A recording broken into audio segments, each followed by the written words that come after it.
On today's Try to Finish Something, I'm going to recycle that pallet that the rubber stall mats came on and complete another project around the house. We redid our laundry room, and inside our laundry room we have one of those big ugly fuse boxes inset in the wall. I'm going to create a custom art project, a sign that's going to cover up that fuse box. Don't worry, this will not be another Cricut video. I don't know what the deal is. Nobody likes Cricut videos. I get it. It's like just family members and pity views are the only people that have watched the Cricut video on the channel. So I will not do another Cricut video, but I will show you how to spend no money, recycle a pallet, and create your own weathered canvas to create your own artwork to cover up something in your house. And that's what I'm going to do on today's Try to Finish Something.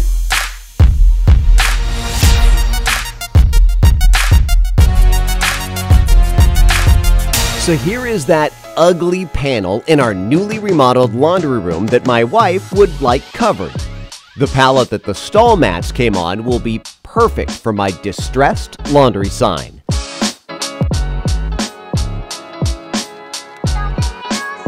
First, let's pick out some planks with the most character and remove them. The good news is the sign is going to be... Oh my God, did you see that? Rewind it. It's like I'm wearing a long sleeve fur shirt, but the hair on my arm starts where my short sleeve shirt ends and only goes to my wrist. It's more like I'm wearing fur leg warmers on my arm. Anyway, where was I? Distressed. That's right. It's okay the planks get cracked and have a few holes and knots in them. The more character, the better. Let's stay zoomed out. Way too close on my arms. Now, to arrange the planks like I want them and then cut them off.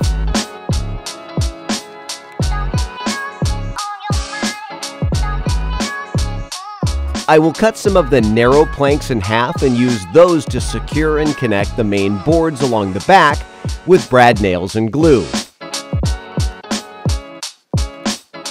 The French cleat will go along the top. French cleat? Well, I'm glad you asked. It's basically a board cut lengthwise at a 45-degree angle. This gives a ton of surface area contact to hold heavy items to the wall securely. The downward angle goes on the item you are hanging and the upward angle on the wall. Super easy. Attach with brad nails and glue again. You probably just missed that, but when using an automatic nailer, keep your hands and other body parts away. This brad nail here came out the side. If a nail follows the grain of the wood or hits a knot, it can literally go in any direction. Quick story. I was putting together a temporary chicken coop with some scrap wood in a rush at night for some new chickens that we had bought, and using a framing nailer holding and attaching 2x4s together. I ran out of 2x4s and was holding a 1x4 against the 2x4. Now, instead of it being 3.5 to 4 inches wide, it was much less, and I was still holding it right through the board and into the meaty part on the inside of my knuckle. I still don't have full feeling in this finger. Just please be careful. Anyway, time to rough this whole thing up even more.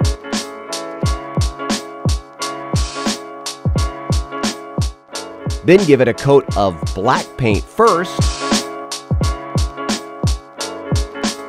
then white. That way when I sand parts of the white, I get grays and black, which will match the laundry room and the look that I'm going for. I am trying to randomly rough up each board as if it were worn apart from the other planks using any odd thing I can find.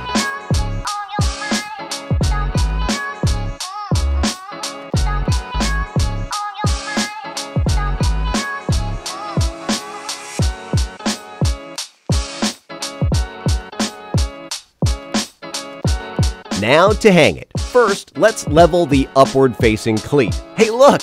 That's where all the extra hair on my arm came from. It's migrating off my head down to my arms. I'm trying to be gentle screwing this to the wall. This is pretty warped wood and not the best quality, and I don't want to crack it. And look at that.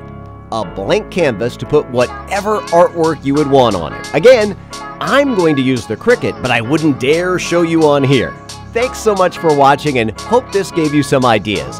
I would love to see some of your projects down below. If you liked the video, please like and subscribe. If you didn't, please keep it to yourself.